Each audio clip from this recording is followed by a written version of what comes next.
ఇవాల్టి వార్తలు వాస్తవాల్లో మనతో ఉన్నారు బీఆర్ఎస్ పార్టీ సీనియర్ నాయకులు మాజీ డిప్యూటీ సీఎం రాజయ్య గారు, డాక్టర్ రాజయ్య గారు, అలాగే రాజకీయ విశ్లేషకులు నిఖిల్ అల్లేని గారు. గుడ్ మార్నింగ్ అండి, వెల్కమ్ టు వార్తలు వాస్తవాలు.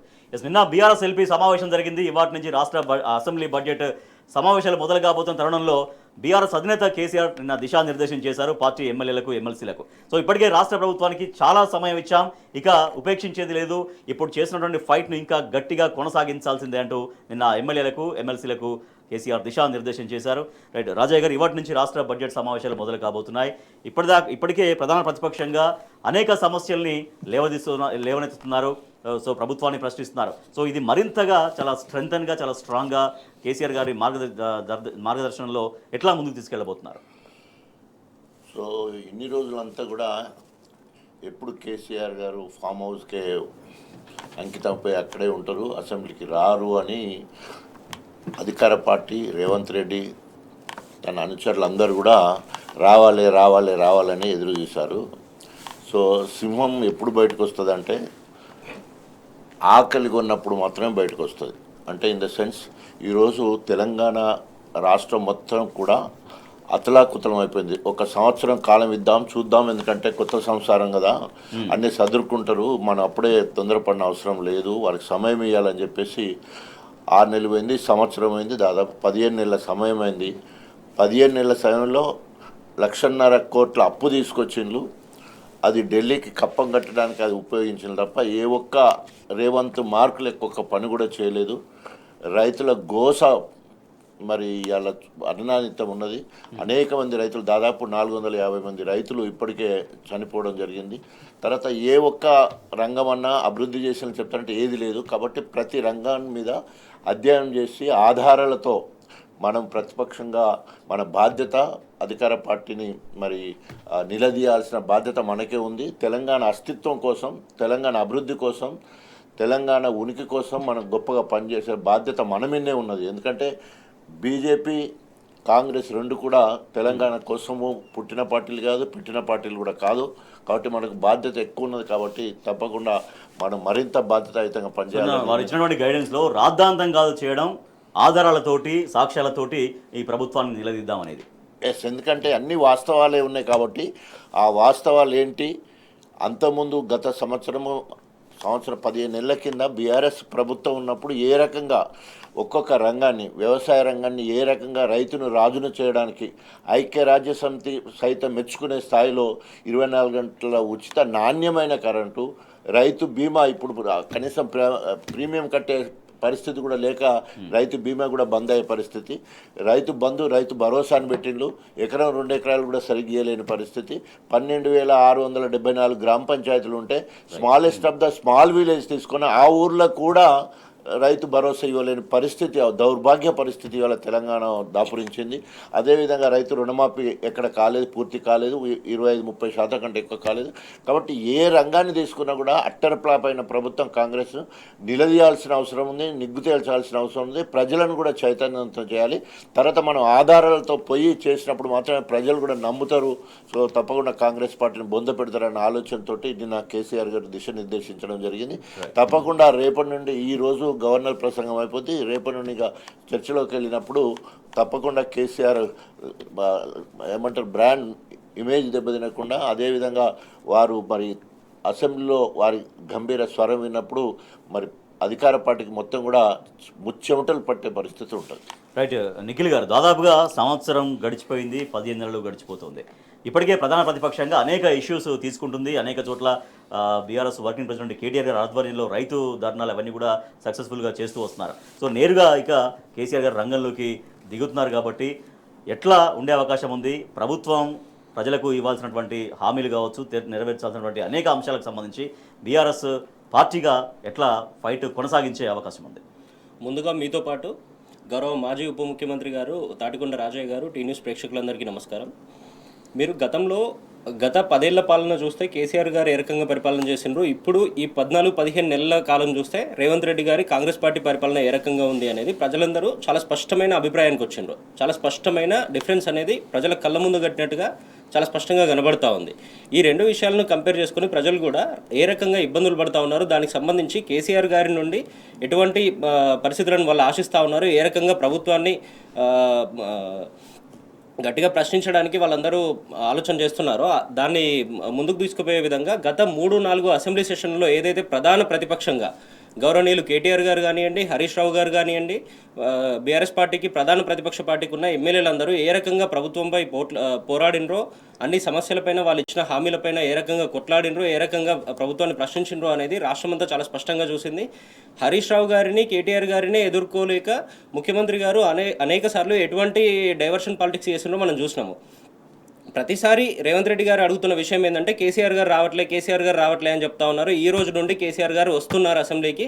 ముఖ్యమంత్రి గారు చాలా స్పష్టంగా మీరు అసెంబ్లీలోనే కూర్చోండి, కేసీఆర్ గారు ఇచ్చే ప్రతి సలహాను స్వీకరించండి, కేసీఆర్ గారి ప్రతి ప్రశ్నకు మీ దగ్గర ఉన్న ప్రతి సమాధానం చెప్పాల్సిన అవసరం ఉంది. కేసీఆర్ గారు నిన్న ఏదైతే ప్రధాన ప్రతిపక్ష పార్టీకి సంబంధించిన ఎమ్మెల్యేలందరికీ దిశానిర్దేశం చేసిండ్రో వాళ్ళందరికీ చాలా స్పష్టంగా చెప్పిండ్రు, మనం ఎక్కడ కూడా డైవర్షన్ పాలిటిక్స్ చేయాల్సిన అవసరం లేదు, ప్రతిదీ రాష్ట్ర ప్రభుత్వం ఏదైతే వాళ్ళు ఇచ్చిన హామీలను పక్కన పెట్టి డైవర్షన్ పాలిటిక్స్ చేస్తూ ఉందో, ఎక్కడెక్కడైతే కరప్షన్ చేస్తూ ఉందో, ఎక్కడైతే ఇచ్చిన హామీల విషయంలో రాంగ్ నెంబర్స్ అన్నీ కూడా చెప్తా ఉందో వాటన్నిట్లను మనం చాలా స్పష్టంగా డాక్యుమెంటల్ ఎవిడెన్స్తో పాటు అసెంబ్లీ ముందు పెడదాము, గట్టిగా ప్రశ్నిద్దాము. ప్రతి విషయంలో ముఖ్యంగా రైతులకు సంబంధించి, ముఖ్యంగా బీసీ వర్గాలకు సంబంధించి వీటన్నిట్లను ఏ రకంగా ముఖ్యమంత్రి గారు మోసం చేసినరో, ఓట్లు వేయించుకొని ఈరోజు వాళ్ళందరినీ పక్కన పెట్టినరో, స్థానిక సంస్థలకి ఎన్నికలు లేకపోవడం వల్ల గ్రామ స్థాయిలో ఇబ్బందులన్నీ ఏ రకంగా ప్రజల ముందుకు వస్తూ ఉన్నాయో, వీటన్నిట్లను రాష్ట్రం ఇప్పటివరకు చేసిన అప్పులు ఏవైతే ఉన్నాయో వీటన్నిట్లను కూడా మనం ప్రశ్నించాల్సిన అవసరం ఉంది. వీటన్నిటిని ప్రశ్నిస్తూనే వాళ్ళు ఇచ్చిన 6 గ్యారంటీలు, దాంట్లో 13 వివిధ హామీలు, 420 మొత్తంగా ఇచ్చినటువంటి హామీలు, వీటన్నిటిని అమలు చేసే విధంగా ప్రధాన ప్రతిపక్ష పార్టీగా మన బాధ్యత నెరవేరుద్దాము. అధికార పార్టీకి సూచనలు, సలహాలు కూడా మనం ఇస్తూనే ప్రధాన ప్రతిపక్షంగా ప్రభుత్వాన్ని ప్రశ్నించడంలో చాలా కీలకంగా పనిచేయాల్సిన అవసరం ఉంది. దానికి సంబంధించి ఈ రోజు నుండి నేను కూడా అసెంబ్లీకి వస్తాను అని చెప్పి కేసీఆర్ గారు ఏదైతే చెప్పిండ్రో ఇదంతా శుభ పరిణామంగా చూడాల్సిన అవసరం ఉంది. ముఖ్యమంత్రి గారు గతంలో ఏదైతే ప్రిపేర్ కాకుండా అసెంబ్లీకి వచ్చిండ్రో, మేము ప్రిపేర్ కాలేము అనే విషయాలు చెప్పిండ్రో, ఈ రోజు నుండి ఆ రకంగా కాకుండా ప్రతిదీ ప్రిపేర్ అయ్యి ముఖ్యమంత్రి గారు కూడా రావాల్సిన అవసరం ఉంది, వాళ్ళ మంత్రివర్గం రావాల్సిన అవసరం ఉంది. ప్రతి సమస్య మీద ఇచ్చిన హామీలు అమలు చేయడానికి స్పష్టమైన ప్రణాళిక రాష్ట్ర అసెంబ్లీ ముందు, రాష్ట్ర ప్రజల ముందు పెట్టాల్సిన అవసరం ఉంది. ఏడాది పాలనలో మొత్తం అల్లకల్లోలమైంది, అన్ని వర్గాలు కూడా, అన్ని రంగాలు కూడా తీవ్రంగా ఇబ్బందులు పడుతున్న పరిస్థితి. సో ఏ రంగం చూసినా, అది వ్యాపార రంగం చూసినా, వాణిజ్య రంగం చూసినా, రైతు వ్యవసాయ రంగం చూసినా అన్ని రకాలుగా కుదిరైన పరిస్థితి. కాబట్టి ఈ సమయం కావాల్సిన సమయం ఇచ్చాం. ఇక అసెంబ్లీ బడ్జెట్ సమావేశంలో ప్రభుత్వ వైఫల్యాల్ని ఖచ్చితంగా ప్రశ్నిస్తాం, ఆధారాలతో సహా నిలదీస్తామంటూ కేసీఆర్ స్పష్టం చేశారు. రాజకీయ పార్టీల గ్రాఫ్కు సంబంధించి ఎప్పటికప్పుడు కొన్ని మెజర్మెంట్స్ అనేవి జరుగుతూ ఉంటాయి, కొన్ని సర్వేలు జరుగుతూ ఉంటాయి. సో దాంట్లో భాగంగా జాతీయ మీడియా సంస్థ చేసినటువంటి సర్వేలో ఇప్పటికిప్పుడు తెలంగాణలో ఎన్నికలు జరిగితే బీఆర్ఎస్దే విజయం, 87 స్థానాల్లో ఇప్పటిదాకా బీఆర్ఎస్ గెలుపు ఖాయం అవుతున్నటువంటి ఒక వాతావరణం ఉందనేది ఈ జాతీయ సంస్థ వెల్లడించిన సర్వే. రాజయ్య గారు, ఇప్పటికే గ్రౌండ్లో మనం చూస్తున్నాం, సోషల్ మీడియాలో ఎవరు వెళ్ళి మైకి పెట్టినా కూడా ఇక ఇష్టారీతిని మనం ఇక్కడ మళ్ళీ ప్రస్తావించలేని భాషలో చాలా దారుణంగా తిడుతున్నారు. సో ఆ ప్రజల నుంచి అంత తీవ్రమైనటువంటి వ్యతిరేకత, అంత తీవ్రమైనటువంటి ఆవేదన ఎందుకు కలిగింది, ఎందుకు వస్తుంది? ఈ రిజల్ట్ చూస్తుంటే, అంటే ఈ సర్వే రిపోర్ట్ చూస్తుంటే ఏమనిపిస్తుంది? ఆ ప్రజల యొక్క అభిప్రాయాల్ని ఈ సర్వే ఎట్లా రిఫ్లెక్ట్ చేస్తుంది? కాంగ్రెస్ ప్రభుత్వాన్ని రాజకీయ పార్టీలు తిట్టడం లేదు, ప్రజలే తిడుతున్నారు. ఎందుకంటే గతంలో ప్రతి ఇంటికి బీఆర్ఎస్ ప్రభుత్వ సంక్షేమ పథకాలు నేరుగా చేరే పరిస్థితి ఉండే. అందువల్ల నోటికాడి బుక్క ఎత్తగొట్టినట్టు ఈరోజు గతంలో ఉన్న పథకాలు యాక్చువల్గా మార్పు ఇంకా ఎక్కువ ఇస్తామని అధికారంలోకి వచ్చి అసలుకే ఇయ్యని పరిస్థితి వచ్చింది. ఈరోజు రైతు బంధు మొత్తము వానకాలం ఇవ్వలేదు, వేసంగి ఇస్తామని చెప్పేసి ఇప్పటికే ఇయ్యని పరిస్థితి. ఎక్కడ కూడా 24 గంటల కరెంటు రావట్లేదు, నాణ్యమైన కరెంట్ అసలుకే లేదు. మళ్ళీ బోర్లన్నీ కూడా మోటార్లన్నీ కూడా మళ్ళీ రిపేర్కి వచ్చే పరిస్థితి కనబడుతూ ఉన్నది. రైతు చనిపోతే, ఇంతకుముందు రైతు చనిపోయినా కుటుంబం బాగుపడితే రైతు బీమా కింద డబ్బులు వచ్చే పరిస్థితి ఉండే, అది లేదు.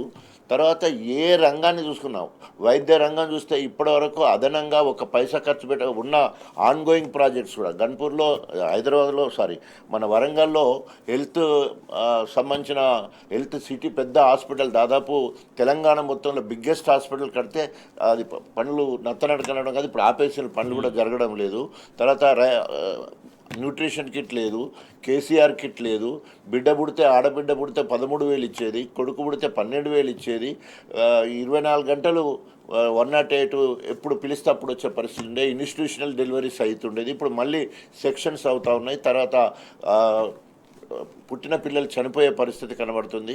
హోమ్ డెలివరీస్ మళ్ళీ మొదలవుతూ ఉన్నాయి. ఇవన్నీ చూస్తూ ఉంటే మొత్తం అన్ని రంగాల్లో, ఒక్క రంగం అని కాదు, వ్యవస్థను రూపొందించడం కాదు, ఉన్న వ్యవస్థనే సరిగ్గా కొనసాగించలేనటువంటి వైఫల్యం అంటే కనబడుతుంది. కన్స్ట్రక్షన్ కాదు, మొత్తం కూడా డిస్ట్రక్షన్. హైడ్రా పేరుతో డిస్ట్రక్షన్, అదేవిధంగా మూసీ ప్రక్షాళన పేరుతోటి అక్కడ డిస్ట్రక్షన్. ఏది కన్స్ట్రక్టివ్ బేస్ ఒక్క పని కూడా లేదు.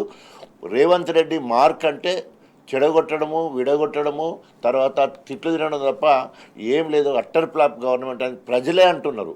మీరు అన్నట్టు ఏ సోషల్ మీడియా ఏ పోస్ట్ చూద్దామంటే కూడా భయంకరమైన తిట్లు. అసలు ఎప్పుడు ఏం రాసి ఉంటే తిట్లు, ఊర్లో గ్రామీణ భాషలో మాట్లాడుకునే అన్ని తిట్లు ఇవాళ సోషల్ మీడియాలో మనం వింటున్నాం. ఒక మొగోళ్ళే కాదు, ఆడోళ్ళు సైతం తిట్టే పరిస్థితి. ఇంత దౌర్భాగ్యమైన ఇన్ని తిట్లు తిన్న ముఖ్యమంత్రి భారతదేశంలో కాదు ప్రపంచంలో కూడా ఎవరు ఉండరు అనుకుంటా. అయినా కూడా సిగ్గు శరం లేకుండా ఇంకా అదే భాష మార్చుకోకుండా అట్లాగే ముందుకు పోయే కార్యక్రమం తప్పకుండా రాబోయే రోజుల్లో. ఇప్పటివరకు ఒక ఎత్తు, ఇప్పుడు కేసీఆర్ రంగంలో దిగుతున్నాడు కాబట్టి ఇంకో ఎత్తు ఇప్పుడు జరగబోతుంది. తప్పకుండా ఒక్క నోట్లకి వెళ్ళి కూడా మాట వెళ్ళకుండా అన్ని వివరాలతోటి అన్ని ఏమంటారు అన్ని విభాగాలలో కూడా ఆరితేలిన కేసీఆర్ గారు అక్కడ ఉన్నారంటే అనర్గళంగా మాట్లాడమే కాదు, సబ్జెక్ట్ పట్టుకొని పోయి మాట్లాడతారు కాబట్టి, జాగ్రఫికల్గా ఎత్తొంపులు తెలిసినవాడు కాబట్టి తప్పకుండా రేపు రాబోయే రోజుల్లో మెతుకు ఏమంటారు గుట్టుకేసే పరిస్థితి ఉంటుంది కాంగ్రెస్ లీడర్లకు, ప్రత్యేకంగా మంత్రివర్గ సహచరులందరికీ కూడా. Right, okay. నిఖిల్ గారు, కాంగ్రెస్ పతనమే అంటే బీఆర్ఎస్ ప్రభుత్వం గత 10 సంవత్సరాలుగా ఏవైతే పరిపాలనా విధానాలు అవలంబించిందో, పథకాలు కావచ్చు, కార్యక్రమాలు కావచ్చు, ఇవాళ అన్నీ కూడా ప్రజలు ఎట్లా గుర్తు చేసుకుంటారో, ప్రజలు గుర్తు చేసుకుంటూ at the same time Congress ప్రభుత్వం వైఫల్యాన్ని ఎట్లా ప్రశ్నిస్తున్నారనేది మనం సోషల్ మీడియాలో చూస్తూనే ఉన్నాం, సరే రెగ్యులర్ మీడియాలో చూస్తూనే ఉన్నాం. కానీ ఇవాళ ఈ సర్వే ఏం రిఫ్లెక్ట్ చేస్తోంది, ఏమి కులమానంగా దీన్ని చూడొచ్చు? రాష్ట్రంలో గత ప్రభుత్వం ఏదైతే 9.5-10 సంవత్సరాల కాలం పాటు పరిపాలన చేసిందో కేసీఆర్ గారి నాయకత్వంలో, ప్రతి వర్గాన్ని కూడా తెలంగాణ రాష్ట్ర విభజనకి ముందు సంక్షోభంలో ఏదైతే ఉండేనో దాన్ని మొత్తాన్ని కూడా సంక్షేమం వైపు ఏ విధంగా మళ్లించిండ్రో మనమంతా చూసినాము. ముఖ్యమంత్రిగా కేసీఆర్ గారు 2014లో బాధ్యతలు తీసుకున్న నాటి నుండి ముఖ్యమంత్రిగా దిగిపోయే వరకు కూడా ప్రతి వర్గాన్ని తన సొంత బిడ్డలాగా, సొంత ఇంటి మనిషిలాగా చూసుకొని ప్రతి వర్గానికి సంక్షేమం ఏ రకంగా అందించిండ్రు. మధ్యలో మిడిల్ మ్యాన్ సిస్టమ్ లేకుండా, ఏ ఒక్క దళారీ వ్యవస్థ లేకుండా డైరెక్ట్గా బెనిఫిషరీకే ప్రభుత్వం నుండి రాష్ట్ర ముఖ్యమంత్రి గారు ప్రభుత్వం నుండి నిధులు విడుదల చేస్తే డైరెక్ట్గా బెనిఫిషరీకి ఏ విధంగా పోయినాయి మనం చూసినాము. ప్రజలంతా ఏ రకంగా సంతోషంగా ఉండే మనం చూసినాము. దాంట్లో మీరు ఏ రంగాన్ని తీసుకున్నా ప్రతి రంగాన్ని కూడా దేశంలో అగ్రగామిగా నిలబెట్టే రకంగా పనిచేసిన పరిస్థితులన్నీ కూడా మనం చూసినాము. అనేక జాతీయ అంతర్జాతీయ సంస్థలన్నీ కూడా దాన్ని ప్రశంసించిన పరిస్థితులన్నీ కూడా మన కళ్ళ ముందు కనబడ్డాయి. రాష్ట్రంలో పక్క రాష్ట్రాలకు సంబంధించిన ముఖ్యమంత్రులు వాళ్ళ అధికారులందరినీ కూడా తెలంగాణకు పోయి నేర్చుకుని రండి, తెలంగాణ ప్రభుత్వం ఏ రకంగా పనిచేస్తుందో దాన్ని నేర్చుకుని వస్తే మన రాష్ట్రంలో ఇంప్లిమెంట్ చేద్దాము అనే పరిస్థితులను మనం చూసినాము. మరీ ముఖ్యంగా కేసీఆర్ గారు ఎన్నికల్లో హామీ ఇవ్వకపోయినా కూడా రైతు బంధు లాంటి నిధులన్నిట్లను కూడా, రైతు బంధు లాంటి పథకాలను కేంద్ర ప్రభుత్వం కూడా మనము దేశ స్థాయిలో ఈ పథకాన్ని అమలు చేయకపోతే రేపు పొద్దున ఓట్లు పడే పరిస్థితి లేదు అనే నిర్ణయాలు తీసుకొని దేశం మొత్తం అమలు చేసిన పరిస్థితులు చెప్పినట్టుగా గతంలో చెప్పినటువంటి మాటల్ని కూడా అప్పటికప్పుడు అవసరాన్ని గుర్తించి ఆ పథకాలను తీసుకొచ్చి అమలు చేశారు. బట్ చెప్పినటువంటి పథకాలు 100 రోజుల్లో ఇస్తామని చెప్పిన పథకాలు ఇక్కడ అమలు కానటువంటి వైనం. దానికి సంబంధించి మీరు ఏ ఒక్క హామీ అయినా, వీళ్ళు 6 గ్యారంటీలు 13 హామీలు ఏవైతే ఇచ్చిండ్రో మీరు ఇక్కడ చూస్తే ఈ రకంగా ప్రతి గ్యారంటీ కార్డును కూడా రాష్ట్రమంతా పంచిండ్రు. వీళ్ళు రాష్ట్రమంతా పంచి ఈ 6 గ్యారంటీలు 13 హామీలు ఇవ్వడానికి అనేక బహిరంగ సభలు పెట్టి ప్రజలందరి దగ్గర ఓట్లు వేయించుకునే రకంగా దాన్ని మిస్లీడ్ చేసిండ్రు వీళ్ళు. ఈరోజు ఓట్లు వేయించుకున్న తర్వాత, గద్దెనెక్కిన తర్వాత, అధికారంలో కూర్చున్న తర్వాత ఆ హామీలన్నింటినీ ఏ రకంగా పక్కన పెట్టిండ్రో మనం చూసినాము. ప్రతి మహిళకు రాష్ట్ర వ్యాప్తంగా ఏదైతే 1,10,15 లక్షల మంది మహిళలు ఉన్నారో వాళ్ళందరూ కూడా ఈరోజు కాంగ్రెస్ పార్టీ ఇచ్చినటువంటి 2,500 రూపాయలు ప్రతి మహిళకు ప్రతి నెల ఇస్తామన్న దాని గురించి ఏ రకంగా ఎదురు చూస్తూ ఉన్నారు మనం చూస్తూ ఉన్నాము. రైతు బంధు డబ్బులు ఈ రోజు వరకు దుక్కి దున్నినప్పుడు ఏదైతే ఇవ్వాల్సిన పెట్టుబడి సాయం ఉందో ఈ రోజు దుక్కి దున్నడం అయిపోయింది, పంటలు వేయడం అయిపోయింది, పంటలు కలుపు తీయడం అయిపోయింది. ఈ రోజు నీళ్లు రాక ఎండిపోతున్న పరిస్థితులు కూడా చూస్తూ ఉన్నాము. ఎండిపోని దగ్గర అయితే పుట్టకొచ్చిన పరిస్థితులు చూస్తూ ఉన్నాం. 15-20 రోజుల్లో కోతకొచ్చే పరిస్థితులు కూడా చూస్తూ ఉన్నాము. ఈ రోజు వరకు కూడా రైతు రైతు బంధు డబ్బులు వేసిన పరిస్థితి లేదు. ఈ రకంగా ముఖ్యంగా రైతు సెగ్మెంట్ కానివ్వండి, మహిళలు కానివ్వండి, గురుకుల పిల్లలైతేనేది మీరు ఏ వర్గాన్ని కదిలించినా కూడా గతంలో తెలంగాణ అనేది అనేక పథకాల విషయంలో దేశంలో అగ్రగామిగా ఉండేది. ఈ రోజు తిట్ల విషయంలో ముఖ్యమంత్రి గారు దేశంలో రైజింగ్ లో ఉన్న పరిస్థితులు మనం చాలా స్పష్టంగా చూస్తా ఉన్నాము. ఇచ్చిన హామీలన్నింటిని పక్కదో పట్టించి దేంట్లో తెలంగాణ రైజింగ్ అని ఒక స్లోగన్ తీసుకుంది కాంగ్రెస్ ప్రభుత్వం. తెలంగాణ రైజింగ్ అంటే నిజంగా ఏ వర్గాల్లో రైజింగ్, ఎవరు రైజింగ్, ఓ పక్క ప్రజల నుంచి వస్తే మాటలు వింటూనే రైజింగ్ అనేది ఎక్కడ అనేది కాంగ్రెస్ ప్రభుత్వమే చెప్పాలంటే రైజింగ్ అని వాళ్ళు ఏదైతే ట్యాగ్ లైన్ తీసుకున్నారో ఆ రైజింగ్ అనేది ముఖ్యమంత్రి గారిని ప్రజలు తిట్టడంలో రైజింగ్ అనేది దేశం మొత్తంలో నెంబర్ 1 గా దూసుకుపోతా ఉన్నారు మన ముఖ్యమంత్రి గారు. గతంలో తెలుగులో ఇన్ని తిట్లుంటాయి అనే పరిస్థితి కూడా మనందరం చూసిన పరిస్థితి లేదు. అన్ని రకంగా కొత్త తిట్లు వెతికి మరీ తిడుతా ఉన్నారు. గతంలో ఎమ్మెల్యే అంటేనో, ప్రజాప్రతినిధి అంటేనో, మంత్రి అంటేనో, ముఖ్యమంత్రి అంటేనో ఒక గౌరవం ఉంటుండే. ఆ గౌరవం మొత్తం లేకుండా ఎక్కడ భయం అనేది కూడా లేకుండా సామాన్యులు కూడా మీరు మైక్ ముందు పెడితే చాలు చెప్పరని పరిస్థితిలో తిడుతా ఉన్నారు. ప్రతి హామీ మీద నిలదీస్తా ఉన్నారు, తిట్టడం కంటే ఎక్కువ కూడా. మీరు ఏ రకంగా మమ్మల్ని నమ్మించి ఓట్లు వేయించుకున్నారు? గత ప్రభుత్వం ఏదైతే మాకు అన్ని మా ఇంటి దగ్గరకు వచ్చే విధంగా సంక్షేమం అందించిందో, సంక్షేమంతో పాటు ప్యారలల్ గా అభివృద్ధి కూడా ముందుకు తీసుకుపోయి రాష్ట్రాన్ని అగ్రగామిగా నిలబెట్టిందో, ఇన్కమ్ జనరేషన్ కి సంబంధించి పనులు చేసిందో, ఈ రోజు మీరు దాన్ని మొత్తం కింద పడే విధంగా పనులు చేస్తా ఉన్నారు. వీటన్నిటి మీద కూడా మీరు ముందుకు తీసుకోవాల్సిన అవసరం ఉంది అనే ఆలోచన చేస్తూనే ఈ రోజు జాతీయ సంస్థలు కానీ, రాష్ట్ర స్థాయిలో ఉన్న సంస్థలు కానీ ఏ సర్వే చేసినా కూడా రానున్న ఎన్నికల్లో కేసీఆర్ గారి నాయకత్వంలో బీఆర్ఎస్ పార్టీని అత్యధిక స్థానాల్లో గెలిపించి రాష్ట్రంలో అధికారంలోకి తీసుకొస్తాము. కేసీఆర్ గారు తప్ప ఇంకో ఆప్షన్ లేదు, ఇంకో ఆలోచన లేదు మాకు అనేది కళ్ళకు కట్టినట్టుగా రాష్ట్ర ప్రజలంతా ముక్తకంఠంతో చెప్తున్న విషయాలు మన కళ్ళ ముందు కనబడతా ఉన్నాయి. రైట్ రాజయ్య గారు, అన్ని రంగాలు అన్ని వర్గాలు కుదేలవుతుంటే ఇప్పుడు రాష్ట్ర ఖజానాకు ఆదాయం తీసుకొచ్చే రిజిస్ట్రేషన్ల శాఖ కూడా నెల చూపులు చూస్తుంటే ఇంకా రైజింగ్ ఎక్కడ? రైజింగ్ మాటల్లో రైజింగ్, చేతల్లో పాలింగ్ కిందకి పడిపోతున్నది కానీ ఎక్కడ కూడా రైజింగ్ లేదు. ఇంతకుముందు చెప్పినట్టు అసలు కేసీఆర్ గారి పాలన సాచ్యురేషన్ మోడ్లో, ఏ పథకం కూడా ప్రజల డిమాండ్ కోసం చేసింది కాదు. స్వయంగా అధ్యయనం చేసి తెలంగాణ ఉద్యమ సమయంలో 2001 నుండి 2014 వరకు ఏదైతే తెలంగాణ గ్రామీణ స్థాయిలో లేదా మొత్తం తెలంగాణ మొత్తంలో చూసిన అన్నీ కూడా అధికారంలోకి రాగానే ఒకరు చెప్పేవరకు ఎదురు చూడకుండానే అన్ని సాచ్యురేషన్ మోడ్లో చేసే కార్యక్రమాలు. మిషన్ కాకతీయ సాచ్యురేషన్ మోడ్లో 45,000 చెర్లను ఏకకాలంలో చెరువు కట్టలను, తూములను, తర్వాత మత్తలను మరమ్మతులు చేసి వర్షం పడితే ఒడిసి పట్టుకునేటట్టు చేసి కింద చెక్ డ్యాములు కట్టి తర్వాత ప్రాజెక్టులు కట్టి మొత్తం కూడా తెలంగాణలో మొత్తం కూడా వ్యవసాయ రంగాన్ని మొత్తంగా ప్రాజెక్టుల హబ్బుగా ఈరోజు దాదాపు ప్రతి నియోజకవర్గానికి 1,00,000 ఎకరాలంటే ఒక్కొక్క నియోజకవర్గం, మా నియోజకవర్గం అయితే 1,50,000 ఎకరాలకు నిలిచే స్థాయి మా స్టేషన్ గన్పూర్లో ఉంది. దాదాపు 9 రిజర్వాయర్ల ద్వారా గన్పూర్కి ఇవాళ నీళ్ళు వచ్చే పరిస్థితి. ఇవాళ రిజర్వాయర్లకే గతి లేదు, చెర్లు ఎండిపోయిన పరిస్థితి, పొలాలు ఎండిపోయే పరిస్థితి. రాజయ్య గారు, చిట్యాల చెక్ డ్యాము సేమ్ ఇదే సమయంలో నాడు మొత్తం జలకళతో ఉంటే ఇవాళ అంతా ఒక చిట్యాలనే కాదు, మొత్తం యావత్ తెలంగాణ మొత్తం కూడా అదే పరిస్థితి కొట్టొచ్చినట్టుగా అనిపిస్తుంది. అంతకుముందు మిషన్ భగీరథ ద్వారా సాచ్యురేషన్ మోడ్లో భారతదేశంలో ఎక్కడ లేని విధంగా ప్రతి ఇంటికి శుద్ధి చేసిన నీళ్ళు ఇచ్చి గొప్పగా బిందెలు పట్టుకొని రోడ్ల మీద తిరగలేని పరిస్థితి ఉంటే ఇవాళ మళ్ళీ బిందెలు పట్టుకొని తిరిగే పరిస్థితి ఇవాళ కాంగ్రెస్ ప్రభుత్వం తీసుకురావడం జరిగింది. ఏదైతే గ్రేట్గా ఇంట్రడ్యూస్ చేయడం కాకుండా సమర్థవంతంగా తీసుకుపోయి వాటన్నిటి కూడా ఆ పేరు ఎక్కడ బీఆర్ఎస్ ప్రభుత్వానికి వస్తుందని చెప్పేసి అవన్నీ కూడా అట్టల్ ఫ్లాప్ అని చూపించే ప్రయత్నం చేసే కార్యక్రమం మరి రేవంత్ రెడ్డి ప్రభుత్వం చూస్తూ ఉన్నది. తర్వాత ఏది చేసినా ఈరోజు కనీసము బీఆర్ఎస్ ప్రభుత్వం చేసిన సంక్షేమ పథకాలు, అభివృద్ధి అంటే ఇక అసలే లేదు. ఎందుకంటే అభివృద్ధి పనులు బీఆర్ఎస్ ప్రభుత్వంలో మంజూరైన పనులు ఇప్పటివరకు అవే కొనసాగుతున్నాయి, నత్తనడకని అది కూడా.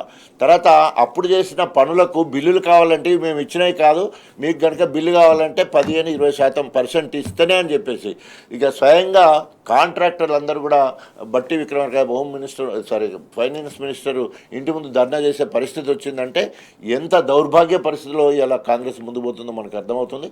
ఇట్లా నక్కకు నాగలోకానికి ఉన్నంత తేడా ఉంది బీఆర్ఎస్ ప్రభుత్వానికి ఈరోజు కాంగ్రెస్ పనిచేస్తున్న విధానం. కానీ గతంలో బీఆర్ఎస్ మొత్తం అప్పులు చేసింది కాబట్టి ఇవాళ మాకు ఆదాయం లేదు, లేదంటే అప్పుల పాలు చేసిందంటూ ఇంకా కూడా గత బీఆర్ఎస్ ప్రభుత్వాన్ని బదనం చేసే ప్రయత్నం చేస్తూ ఉంది కాంగ్రెస్ ప్రభుత్వం. ఎస్, మీరు మాట్లాడండి. ఇప్పుడు అప్పులు చేస్తే మనం ఇక్కడ ఆస్తులు కూడా పెట్టినాం.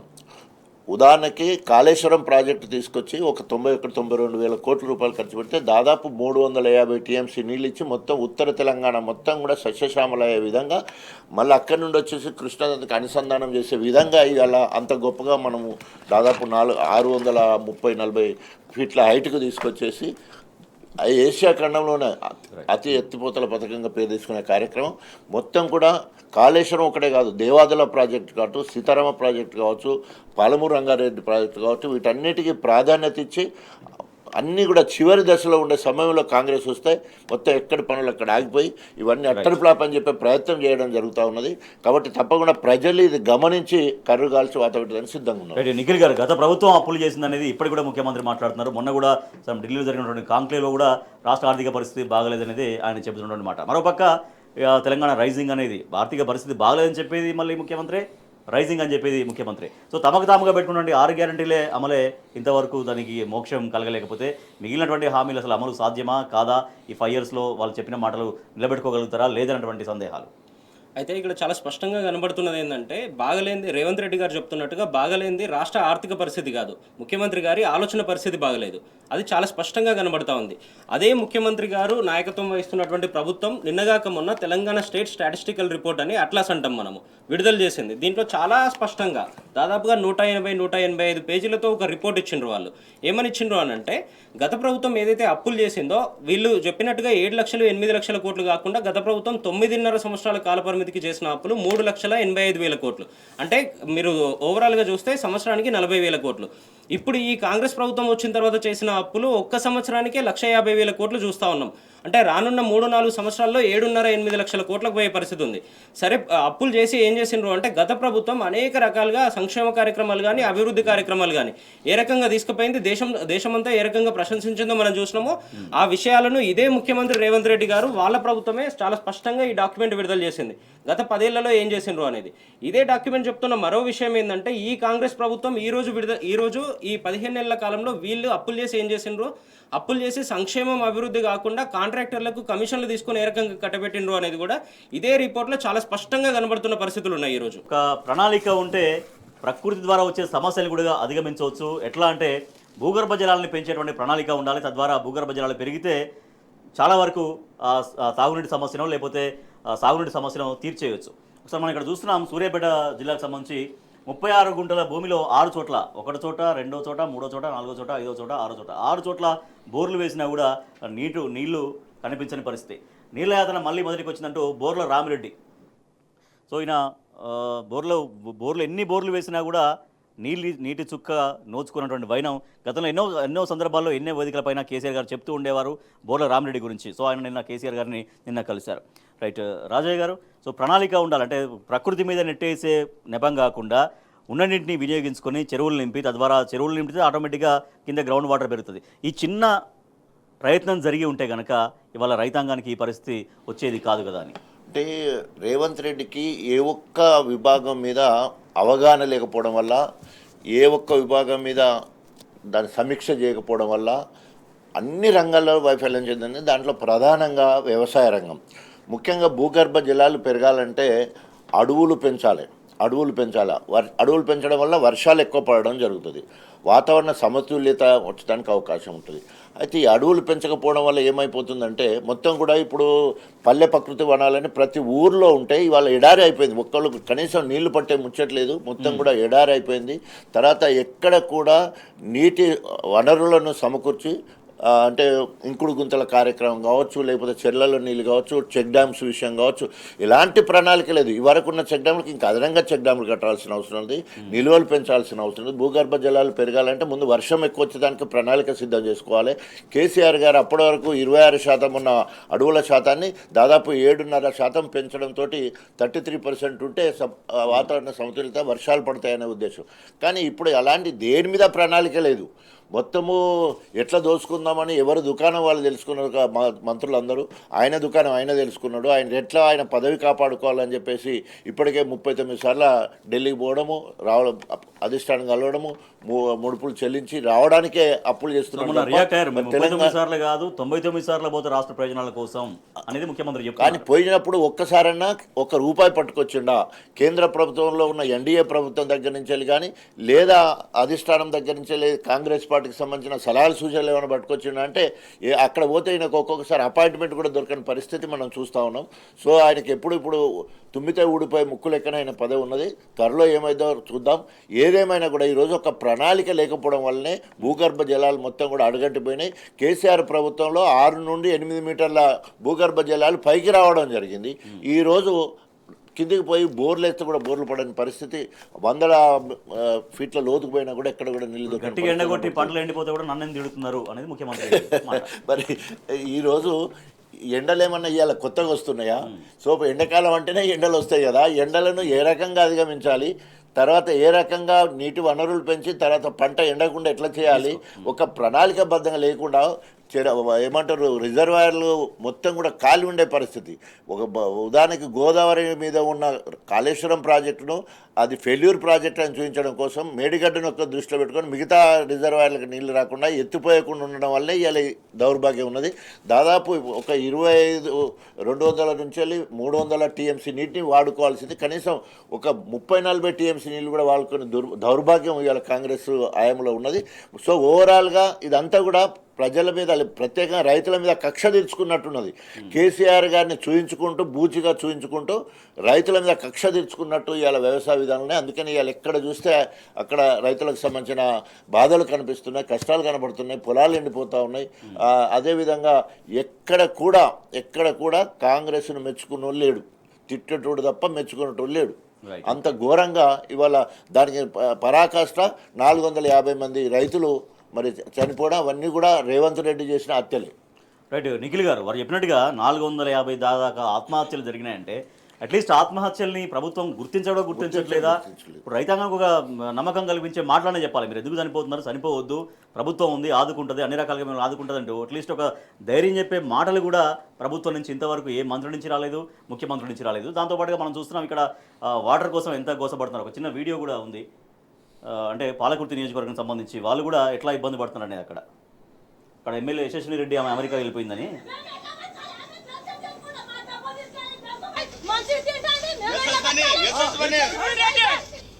ఆరు ఎకరాల భూమి ఉందండి, నీళ్లు అందక గోస చేస్తున్నాం. మా సోమవారకుంట తండలో చాలా ఇబ్బందిగా ఉంది.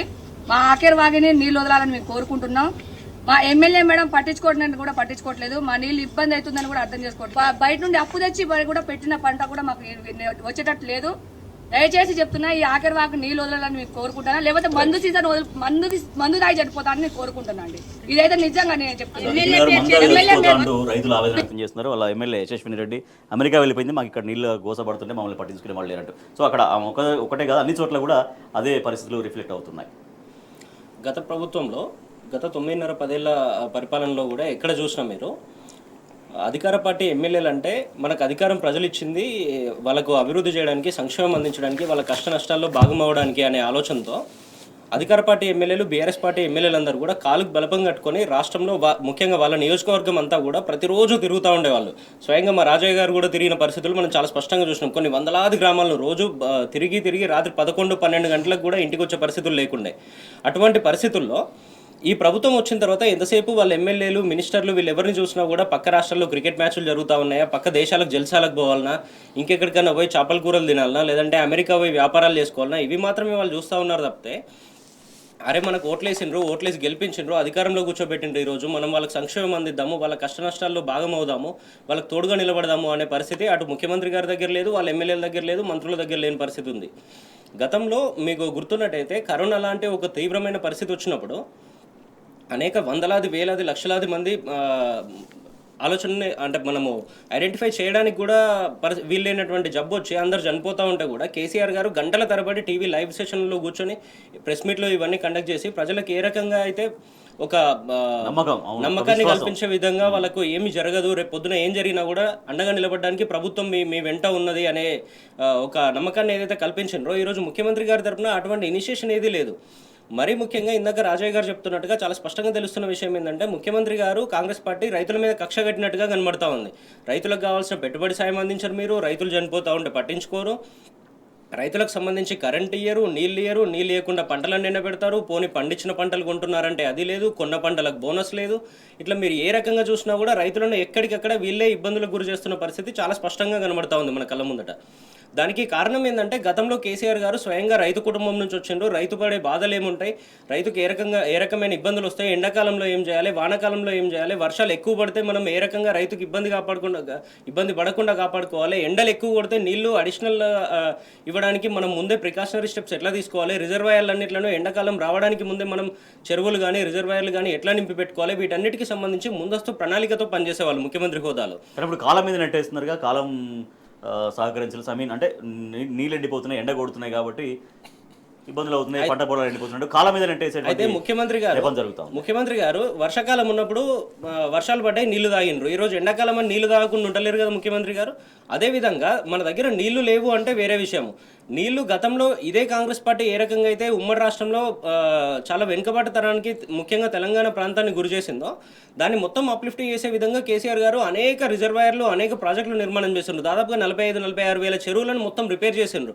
గతంలో కాకతీయులు తవ్విన చెరువులు ఏవైతే ఉన్నాయో అన్ని రకాలుగా డైరెక్ట్గా రైతు దగ్గరికి నీళ్లు పోయే విధంగా పనిచేస్తే కాళేశ్వరం లాంటి ప్రాజెక్టును దాదాపుగా 65-70 మీటర్ల సముద్ర మట్టం నుండి 550-540 మీటర్ల వరకు దాన్ని లిఫ్ట్ చేసిండ్రు. దాదాపుగా రాష్ట్రం అంతా సస్యశ్యామలమయ్యే విధంగా ఎక్కడి మేడిగడ్డ, ఎక్కడున్న కరీంనగర్, ఎక్కడున్న సిరిసిల్ల, ఎక్కడున్న సిద్దిపేట, అక్కడ నుండి సూర్యాపేట, తుంగతుర్తి ఇదంతా కూడా కాళేశ్వరం జలాలు పోయే విధంగా తన ప్రాజెక్టుల నిర్మాణం రూపకల్పన అంతా జరిగింది. ఈరోజు దాన్ని మొత్తం పడావు పెట్టి దాన్ని మొత్తం కేసీఆర్ గారికి ఏదైతే పేరు వస్తుందని దాన్ని మొత్తం పక్కన పెట్టేసి రైతులను ఇబ్బందులకు గురి చేస్తూ ఉన్నారు. గతంలో ఏదైతే రైతులు సంక్షేమంతో వాళ్ళ పంటలు పండుతూ ఉంటే వాళ్ళకి నీళ్ళు వస్తూ ఉంటే సంతోషంతో ఉండేవాళ్ళు, ఈరోజు కంప్లీట్గా మీరు ఎక్కడ చూసినా కూడా ప్రతిరోజు మీరు పేపర్ ఓపెన్ చేస్తే చాలు ఇద్దరు ముగ్గురు రైతులు చనిపోతున్న పరిస్థితులు చూస్తూ ఉన్నాం.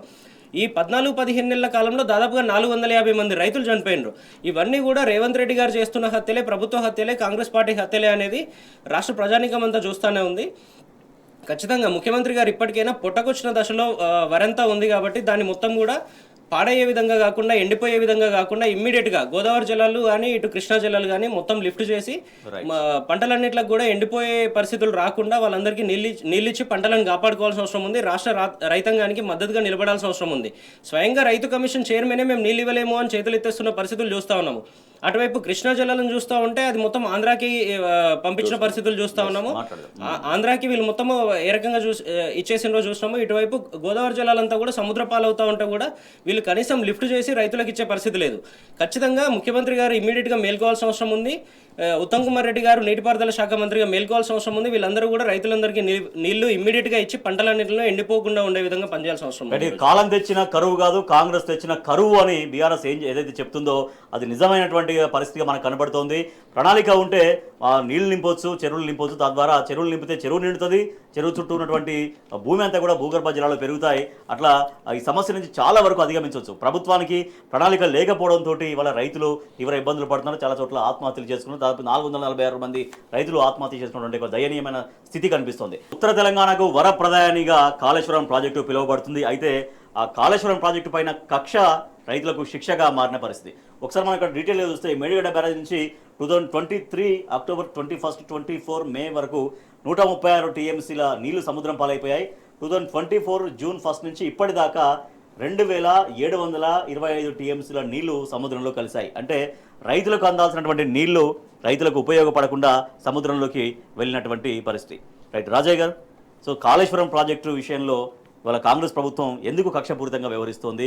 ఆ మేడిగడ్డలో 1-2 పిల్లర్లు కుంగితే నానాయాగి చేయకుండా దాన్ని కాపాడుకోవాలి, రైతులకు నీళ్ళు ఇవ్వాలి అన్నటువంటి సోయిలో ఎందుకు ప్రభుత్వం వ్యవహరించలేదు? ఎందుకంటే మొత్తం బీఆర్ఎస్ ప్రభుత్వం మీద ప్రత్యేకంగా కేసీఆర్ మీద కక్ష కట్టి అట్టర్ ఫ్లాప్ బీఆర్ఎస్ ప్రభుత్వము లేదా కేసీఆర్ గారి పనులు అని చెప్పే ప్రయత్నంలో సంవత్సరం గడిచిపోయినా కూడా ఇప్పటికి కూడా సోయి లేకుండా ప్రజలకు అన్యాయం చేసే పరిస్థితి కనబడుతుంది. కేసీఆర్ గారు ఏది చేసినా కూడా అనేక రకాలుగా ఆలోచించి, ఉదాహరణకి శ్రీరామ్ సాగర్ ప్రాజెక్ట్ కానుండి మొదలు పెడితే కింద మనకి ఎక్కడి వరకు అయితే భద్రాచలం వరకు అక్కడి వరకు కూడా ఎక్కడ వీలైతే అక్కడ నీళ్లు నిలువ ఉండే విధంగా దాదాపు 250 మీటర్ల వరకు నీళ్లు సముద్రంలో గోదావరి నదిలోనే ఉండేటట్టు ఏర్పాటు చేసి, అవసరమైతే దాంట్లో మత్స్య పరిశ్రమ కూడా పెరిగేటట్టు అట్లా ఆ రకంగా అది కూడా అభివృద్ధి చేసే కార్యక్రమం, ఎక్కడ వీలైతే అక్కడ లిఫ్ట్ చేసే కార్యక్రమం, సమ్మక్క సారాలమ్మ బ్యారేజ్ పెట్టేసి అక్కడి నుంచి వెళ్ళి దేవాదులకు మొత్తం కూడా 365 రోజులు నీళ్ళు అందే విధంగా కార్యక్రమం చేపట్టడం జరిగింది. అంటే ఎక్కడ అవకాశం ఉంటే అక్కడ నీటి వనరులను సముద్రంలో కలవకుండా మొత్తం కూడా ఉత్తర తెలంగాణ మొత్తం పారేటట్టు గోదావరి నదిని అనేక రకాల సీతారామ ప్రాజెక్టు వరకు ప్రతి దగ్గర వీలైన దగ్గరల్లా నీటిని ఉపయోగించుకుంటే మొత్తం ఇప్పుడు మీరు చెప్పినట్టు 2725 టీఎంసీ మొత్తం ఈ సంవత్సరం సముద్రం పాలైంది.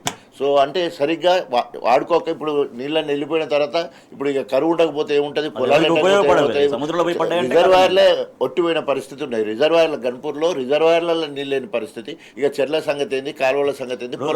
ప్రాజెక్టుల ఉద్దేశం ఏంటి, రిజర్వాయర్ల ఉద్దేశం ఏంటంటే ప్రతి నీటి బొట్టును కాపాడుకోవడం కోసమే, కిందికి వెళ్లకుండా దాన్ని ఆపడం, నిల్వ చేయడం. సో అదే ఉద్దేశం నెరవేరినప్పుడు ప్రాజెక్టులు నిరుపయోగమే కదా. కేసీఆర్ గారి ఆలోచన ఎంత గొప్పది అంటే, ఉదాహరణకి వర్షం పడి చెరువు నిండాలి, చెరువును రిపేర్ చేసుకోగలిగినాం. ఆంచెల్లి మత్తడి పడి కిందికి పోతే చెక్ డ్యామ్లు కట్టుకొని ఆపగలిగిన నీళ్ళు, ఆంచెల్లి కింది పోయి సముద్రంలో పడితే గోదావరి నదిలో పడితే గోదావరి చెల్లి సముద్రాలు కాకుండా ఎక్కడికక్కడ అడ్డకట్టలు వేసుకొని ప్రాజెక్టుల పేరుతో మొత్తం కూడా మళ్ళీ పైకి ఎత్తిపోసుకొని అన్ని బాగు చేసుకునే కార్యక్రమం అంత ప్రణాళికబద్ధంగా కేసీఆర్ గారు ముందు పోతే, ఈరోజు ఎలాంటి ప్రణాళిక లేదు. ఓన్లీ బీఆర్ఎస్ ప్రభుత్వం ఫెయిల్యూర్ ప్రభుత్వం అని చెప్పడం లక్ష్యంగా ఈ 15 నెలలు రేవంత్ రెడ్డి గడపడం జరిగింది. రైట్. నిఖిల్ గారు, రాజకీయాలే ముఖ్యంగానే ప్రజల క్షేమం ప్రభుత్వానికి పట్టనట్టుగా ఉందా? చూస్తుంటే ఏమనిపిస్తుంది? కాళేశ్వరాన్ని ఈ రకంగా ఎండబెట్టి అంటే ఆ రిపేర్లు చేయకుండా ఆ రకంగా ఉంచి ఎవరిని బదనం చేయడం కోసం, కానీ ఫైనల్గా శిక్షించబడేది రైతులు, ప్రజలే కదా. సో ఈ విషయాన్ని ప్రభుత్వం ఎందుకు గమనించుకోవట్లేదు అనేది? మీరు గత మార్చ్ ఏప్రిల్ కాలంలో చూస్తే గత సంవత్సరంలో ఏ రకంగా అయితే 18-19 లక్షల ఎకరాల్లో పంట ఎండబెట్టి అనేక మంది రైతుల చావులకు కారణమైనరు ఈ ముఖ్యమంత్రి గారు, ఈరోజు ఈ మార్చ్ ఏప్రిల్లో మళ్ళీ అదే పరిస్థితులు మన కళ్ళ ముందుకు తీసుకొస్తా ఉన్నారు. గతంలో ఏదైతే కాళేశ్వరం ప్రాజెక్ట్ నిర్మాణం చేసి అనేక దశల్లో దాన్ని ఎత్తుతూ మొత్తం ప్రపంచమే చూసే విధంగా, ప్రపంచమంతా అబ్బురపడే విధంగా కాళేశ్వరం ప్రాజెక్టు నిర్మాణం చేసి అనేక లక్షలాది ఎకరాలతో పంటలు పండించడానికి రైతులకు ఎటువంటి కాలంలో కూడా దాదాపుగా 2 సంవత్సరాలు 3 సంవత్సరాలు మొత్తమే వర్షపాతం లేకుండా ఉంటే కూడా రైతులకు ఇబ్బంది పడకూడదు, కష్టాలు రాకూడదు అనే విషయంలో అంత గొప్ప ప్రాజెక్టు నిర్మాణం చేసిండ్రు కేసీఆర్ గారు. కేవలం కేసీఆర్ గారికి ఎక్కడ పేరు వస్తుందో అనే ఆలోచనతోని, దురుద్దేశంతోని, దుర్బుద్ధితోని ఇదే ముఖ్యమంత్రి గారు దాంట్లో చిన్న చిన్న రిపేర్లు వస్తే కూడా O&M ఆపరేషన్స్ అండ్ మెయింటెనెన్స్ విభాగం ఉంటుంది. ఆ విభాగాన్ని మొత్తం కూడా పక్కన పెట్టి ఈరోజు రిపేర్లు చేయకుండా, నీళ్లు ఎత్తకుండా మొత్తం సముద్రం పాలయ్యే విధంగా కళ్ళప్పగించి చూసిండ్రు తప్పితే నీళ్ళని ఎక్కడ ఒడిసిపట్టలే. నీళ్ళను ఒడిసిపట్టి ఈరోజు రైతులందరికీ నీళ్లను సకాలంలో అందిస్తే పంటలు పండి అగ్రగామిగా దేశస్థాయిలో గతంలో ఏదైతే తెలంగాణ రాష్ట్రం ఉండేనో విరాజిల్లిందో అదే రకంగా ఈరోజు ముందుకు పోతే కేసీఆర్ గారిని గుర్తు చేస్తూ ఉంటారు రైతులందరూ. రేవంత్ రెడ్డిని గుర్తు చేయరు, నన్ను గుర్తు చేసుకోరు, నా ప్రభుత్వాన్ని గుర్తు చేసుకోరు అనే ఒక దుర్బుద్ధితోని ఇటువంటి చర్యలకు ముఖ్యమంత్రి గారు ముందుకు పోతున్నట్టుగా కనబడతా ఉంది. గతంలో గుర్తు చేసుకోవడం అంటే ఇప్పుడు తిడుతున్నారు కదా, మరి ఖచ్చితంగా ముఖ్యమంత్రి గారు ఒక్కసారి స్వయం పరిశీలన చేసుకోవాలి. మీరు ఎంతసేపు ఆలోచన చేస్తే కూడా నీటిపారుదల శాఖ మంత్రిగా ఉన్నటువంటి ఉత్తమ్ కుమార్ రెడ్డి గారు ఏం మాట్లాడుతూ ఉన్నారంటే, హరీష్ రావు గారు మాకు సలహాలు ఇవ్వట్లే, కేటీఆర్ గారు సలహాలు ఇవ్వట్లే అంటున్నారు. ప్రభుత్వంలో ఉన్నది మీరు కదా. గతంలో పనిచేసిన అధికారులు ఎవరైతే ఉన్నారో వాళ్ళే ఈరోజు అధికారులుగా ఉన్నారు. గతంలో ఎవరైతే పనిచేసిండ్రో ఈరోజు వాళ్ళే పనిచేస్తూ ఉన్నారు. గతంలో మీకు మంత్రిగా పనిచేసిన అనుభవం ఉంది. ఇన్నున్నా కూడా మళ్ళీ హరీష్ రావు గారు సలహాలు ఇవ్వాల్సింది ఏముంటుంది? అయినప్పటికీ కూడా ప్రధాన ప్రతిపక్ష హోదాలో కేసీఆర్ గారు కానివ్వండి, కేటీఆర్ గారు కానివ్వండి, హరీష్ రావు గారు కానివ్వండి, ప్రతి విషయంలో మీకు నీళ్ళను ఒడిసిపట్టండి, ఇబ్బందులు వస్తూ ఉంటాయి, రానున్న కాలంలో ఎండాకాలం వచ్చి ఎండలు పెరిగే అవకాశం ఉంటుంది, రైతులకు ఇబ్బంది జరుగుతుంది అని 3-4 నెలల నుండి హెచ్చరిస్తూనే ఉన్నారు. అనేక సార్లు బహిరంగంగానే లేఖలు రాసిన పరిస్థితులు ఉన్నాయి. అయినా కూడా మీరు ఎక్కడ కూడా చీమగుట్టినట్టు లేకుండా మీరు వ్యవహారం చేసి ఈరోజు పంటలన్నీ ఎండిపోయే విధంగా పనిచేసిండ్రు. స్వయంగా ఇదే ఉత్తమ్ కుమార్ రెడ్డి గారు ప్రాతినిధ్యం వహిస్తున్నటువంటి నల్గొండ జిల్లాలో రైతులంతా ఏ రకంగా ఇబ్బంది పడుతున్నారో చూస్తూ ఉన్నాము. ఇదే బోర్ల రామరెడ్డి అనే వ్యక్తి గతంలో వందలాది బోర్లు వేసిండ్రు, 10ల సంఖ్యలో కాదు 100ల సంఖ్యలో బోర్లు వేసి ఏ రకంగా ఇబ్బందులు పడరో చూసినాము. ఆయన నిన్న చాలా స్పష్టంగా తెలంగాణ భవన్కి పోయి కేసీఆర్ గారిని కలిసి తను విన్నవించుకుంటున్న విషయం ఏంటంటే గతంలో 10 సంవత్సరాల పాటు మీరు పరిపాలన చేసినప్పుడు నాకు బోర్లు వేసే అవసరం లేకుండే ఎస్ఆర్ఎస్పి నీళ్ళ ద్వారా కానివ్వండి, ఇటు Nagarjuna Sagar left bank canal నుండి కానీ ప్రాపర్గా నీళ్ళు వచ్చి పంటలు పండించుకునే పరిస్థితి ఉండే. నాకు ఈరోజు ఈ కాంగ్రెస్ ప్రభుత్వం వచ్చిన 14-15 నెలల తర్వాత మళ్ళీ ఇబ్బందులు పడతా ఉన్నా. నేను మళ్ళీ బోర్లు వేసిన 7-8 బోర్లు వేసి అన్నీ కూడా ఫెయిల్ అయిపోయిన పరిస్థితులు ఉన్నాయి, భూగర్భ జలాలన్నీ అడగంటిన పరిస్థితులు ఉన్నాయని తను ఇబ్బంది పడుతూ బాధపడుతూ చెప్తున్న పరిస్థితులు చూస్తూ ఉన్నాము. రైతులకు కానీ ప్రజలకు కానీ ఏదైనా ఇబ్బంది వస్తే నార్మల్గా అధికారంలో ఎవరైతే కూర్చున్నారో వాళ్ళ దగ్గరికి పోయి వాళ్ళకి రిప్రజెంటేషన్ ఇవ్వడమో, వాళ్ళని వేడుకోవడమో చేస్తూ ఉంటారు, వాళ్ళకి విషయాన్ని తెలియజేయడమో చేస్తూ ఉంటారు. ఈ రోజు చూస్తూ ఉంటే మీరు ఈ 14-15 నెలల కాలంలో మీరు ఏ వర్గాన్ని కదిలించినా కూడా లగచర్ల బాధితుల దగ్గర మొదలు పెడితే, హైడ్రా బాధితుల దగ్గర మొదలు పెడితే, రైతుల దగ్గర మొదలు పెడితే, గిరిజనుల దగ్గర మొదలు పెడితే, సబ్బండ వర్గాలన్నీ కూడా ప్రధాన ప్రతిపక్ష నాయకుడు కేసీఆర్ గారి ఆఫీస్ ఏదైతే ఉందో తెలంగాణ భవన్కి క్యూ కడుతున్న పరిస్థితులు చూస్తూ ఉన్నాం మనం. ఈరోజు ముఖ్యమంత్రి గారిని ఎవరు పట్టించుకుంటున్న పరిస్థితి లేదు. నీళ్ళు ఇవ్వండి అని అదే నల్గొండ జిల్లాకు సంబంధించిన తుంగతుర్తికి సంబంధించినటువంటి రైతు గాంధీ భవన్ మెట్ల మీద కూర్చొని ఏ రకంగా ఏడుస్తా కూర్చున్నాడో, తను ఏ రకంగా ప్రభుత్వాన్ని తిడుతా ఉన్నాడో మనం చూసినాము. మొన్న ఈ మధ్యలో జగదీష్ రెడ్డి గారు కూడా మీకు నిర్వహించడం చేత కాకపోతే కాళేశ్వరం ప్రాజెక్టు మాకు అప్పగించి చూడండి, 5-6 రోజుల్లో మొత్తం నీళ్ళు ఎట్లా స్వయంగా గతంలో మంత్రిగా పనిచేసి ఈ రోజు ఎమ్మెల్యేగా ఉన్నటువంటి సూర్యాపేట ఎమ్మెల్యేగా ఉన్నటువంటి జగదీష్ రెడ్డి గారు రైతుల దగ్గరికి పోయి కళ్ళ నీళ్లు పెట్టుకున్నారు. తను అరే మా మీద కోపం ఉంటే మమ్మల్ని ఇబ్బంది పెట్టండి, మమ్మల్ని టార్గెట్ చేయండి, కానీ మా భుజం మీద తుపాకీ పెట్టి మీరు రైతులను కాల్చొద్దు, రైతులను ఇబ్బంది పెట్టొద్దు, రైతుల చావులకు కారణం కావద్దు అని చాలా స్పష్టంగా కంటతడి పెట్టుకొని చెప్పిండ్రు. తను ముఖ్యమంత్రి గారు ఇప్పటికైనా ఆలోచన చేసి రైతులందరికీ నీళ్ళు ఇవ్వాల్సిన అవసరం ఉంది. రాజయ్య గారు ఇప్పుడు మేడిగడ్డను బూచిగా పెట్టేసి మొత్తము సముద్రం పాలు చేసి నీళ్ళన్నింటినీ సముద్రం పాలు చేసి రైతుల ఉసురు పోసుకునే పరిస్థితి ఒక ఎత్తు అయితే, కాంగ్రెస్ ప్రభుత్వం వచ్చిన కాంచెల్లి 4-5 దిక్కుల ఒకటేమో పెద్దవాగు ఖమ్మం దగ్గర భారీ వర్షాలతోటి కూలిపోతే దాన్ని తోటి పట్టించుకోలేదు. తర్వాత రెండవది నెట్టం ఇక్కడ పాలమూరు రంగారెడ్డి దగ్గర ఒక పంప్ హౌస్ మునిగిపోతే దాని గురించి పట్టించుకున్న గతి లేదు. ఎస్ఎల్బీసీలో మొన్న జరిగిన దుర్ఘటన ఇప్పటివరకు ఒక్కటి మాత్రమే డెడ్ బాడీ దొరికింది, ఇంకా 7 దొరకలేదు. అది నత్తనడకంత ఇప్పటికి 17 రోజులు అవుతా ఉన్నది. ఇట్లా చెప్పుకుంటూ పోతే అనేక రకాలుగా ఈ ప్రభుత్వం పట్టించుకోరు. అట్లాగే సుంకిశాల అదేవిధంగా 4 దిక్కులు అయినా కూడా దాన్ని పట్టించుకోరు, దాన్ని మాత్రం ఇంకా ఏలైతే చూపే పరిస్థితి చేస్తారు. చిన్న రిపేర్ ఉంటే ఏదైనా కూడా గవర్నమెంట్ అనేది కంటిన్యూస్ ప్రాసెస్. ఒకవేళ లాభం వచ్చినా ఇప్పుడు సెక్రటరియట్ కడితే అంబేద్కర్ మెమోరియల్ సెక్రటరియట్ దానిలో ఉంటావు, ప్రగతి భవన్లో ఉంటావు, ఇవన్నీ మాత్రం వాడుకుంటా అంటావు, కానీ రిపేర్లు మాత్రం చేయనంటే ఎట్లా కుదురుద్ది? అసలు నీకు అవగాహన లేదు. ఎట్టి పరిస్థితుల్లో కేసీఆర్ని బదనాం చేయాలని ఏకైక లక్ష్యం తప్ప ఇంకా వేరే ఏది లేదు. అసలు నీకు ప్రభుత్వానికి ఒక మంచి పేరు రావాలన్న ఆలోచనే లేదు. గత ప్రభుత్వం మంచిది కాదని చెప్పే ఆలోచన తప్ప మా ప్రభుత్వం మంచిది, ఈ పని చేసినామని చెప్పుకున్నదంటే ఒక్కటి కూడా లేదు. ఒక ఊరిలో ఒక కుటుంబాన్ని తీసుకుంటే ఆ కుటుంబ యజమాని రైతు రుణమాఫీ కాలేదు, రైతు భరోసా రాలేదు, తర్వాత 24 గంటల కరెంట్ లేదు, ఇప్పుడు రైతు బీమా కూడా రాకుండా అయిపోయింది. ఆ ఇళ్ళకు మహాలక్ష్మి పేరుతో 25,000 అంటే అది లేదు. బిడ్డకు స్కూటీ ఉన్నదంటే ఆ బిడ్డ కాలేజీ పాపకు అది లేదు. పెద్ద బిడ్డకు పెళ్లి చేస్తే మన కట్నం కింద 1,00,000 రూపాయలు ఇస్తాడు, తర్వాత తులం బంగారం అంటే అదేమన్నా అంటే అది లేదు. నిరుద్యోగ వృత్తి కింద కొడుకు నౌకరు రాలేదు, 4,000 ఇస్తారంటే అది లేదు. అవ్వకు తాతకు ఏమన్నా పెన్షన్ 2,000 4,000 అయిందంటే అది లేదు. ఏం ముఖం పెట్టుకొని ఇలా కాంగ్రెస్ వాళ్ళు ఊర్లో పోతారంటే ఇప్పటివరకు గ్రామ సభ జరిగితే ఒక్క ఎమ్మెల్యే కూడా ఒక్క గ్రామ సభ పోని పరిస్థితి ఇవాళ తెలంగాణలో ఉన్నది. ముఖం సాటేసుకొని తిరిగే పరిస్థితే కనబడతా ఉన్నది. గతంలో జరిగిన పనులు ఇప్పటి వరకు ఆ నత్తనడక బీఆర్ఎస్ ప్రభుత్వం చేస్తున్న అభివృద్ధి కార్యక్రమం కంటిన్యూటీ కావడం కోసమే ఈ కమిషన్ తీసుకునే పరిస్థితి, బిల్లులు ఇచ్చే పరిస్థితి కనబడుతుంది, కానీ కొత్త పనులు ఎక్కడ కూడా మొదలు పెట్టారు. రైట్. ఓకే, నిఖిల్ గారు, కమిషన్లు నడుస్తున్నాయి, కమిషన్ల ప్రభుత్వం అయింది, కమిషన్ల దందా నడుస్తున్నాయి, ఇప్పటికే చాలా బహిరంగంగానే విమర్శలు వస్తున్నాయి. కాంట్రాక్టర్లు కూడా చెప్తున్నారు మేము ఎంతో కష్టపడి డబ్బులు పెట్టి చేస్తే వాళ్ళ మా బిల్లులు రావడం కోసం 20% కమిషన్ అడుగుతున్నారు అనేది వాళ్ళు వాపోతున్నారు. సో 20% కమిషన్ మీద ఏకంగా కాంగ్రెస్ హైకమాండ్లో కలవరం మొదలైందంట. అది లోపల జరగాల్సినటువంటి వ్యవహారం ఇంత బహిర్గతంగా ఎందుకు జరిగింది? ఒక ఆక్సిజన్ లాంటి తెలంగాణలో అంటే ఇక్కడ నుంచి వస్తేనే ఢిల్లీ నడిచే పరిస్థితి అనమాట. సో అటువంటి ఆక్సిజన్ని ఇబ్బంది పెడుతున్నారు మీరు, చాలా బహిరంగంగా ఎందుకు రోడ్డుకి ఇచ్చారు 20% అనేది అధిష్టానంలో చర్చ జరుగుతుందట. ఆ రకంగా కొంతమంది రాష్ట్ర పెద్దలకి క్లాసు కూడా తీసుకున్నట్టుగా ఈ వార్త మనం చూస్తున్నాం. అయితే కాంగ్రెస్ నాయకత్వానికి ఆక్సిజన్ బంద్ అయినట్టుగా ఉంది. దానివల్ల వాళ్ళు ఇన్ఛార్జ్లను మార్చడము, ముఖ్యమంత్రి గారిని ప్రతిసారి పిలిపించుకోవడము, మంత్రులను పిలిపించుకోవడం ఇదంతా చేస్తూ ఉన్నట్టున్నారు. మీరు చూస్తూ ఉంటే కాంట్రాక్టర్లు చెప్పడం పక్కన పెడితే ఈరోజు స్వయంగా వాళ్ళ ఎమ్మెల్యేలే, జడ్చర్లకు సంబంధించిన ఎమ్మెల్యే కానివ్వండి, మరో ఎమ్మెల్యేలు కానివ్వండి, బహిరంగంగా చెప్తా ఉన్నారు. మరో ప్రతిపక్ష పార్టీ బీజేపీకి సంబంధించిన నాయకులు, ఎంపీలు కూడా చెప్పండి. బీజేపీకి సంబంధించిన ఎంపీ ఈటెల రాజేందర్ గారు చాలా స్వయంగా మీడియా ముఖంగానే చెప్పిండ్రు, మీరు ఏ బిల్ రిలీజ్ కావాలన్నా కూడా, ఏది బయటకు రావాలన్నా కూడా, ప్రభుత్వం నుండి ₹1 రావాలన్నా కూడా 15, 20, 25, 30% వరకు కమిషన్లు ఇవ్వాల్సిన పరిస్థితి ఉంది. ఈరోజు స్వయంగా డోర్లన్నీ వాళ్ళు ఓపెన్ చేసి పెట్టిండ్రు, కమిషన్ ఇస్తేనే డబ్బులు ఇస్తామని చెప్తా ఉన్నారు అని చూస్తూ ఉన్నాము.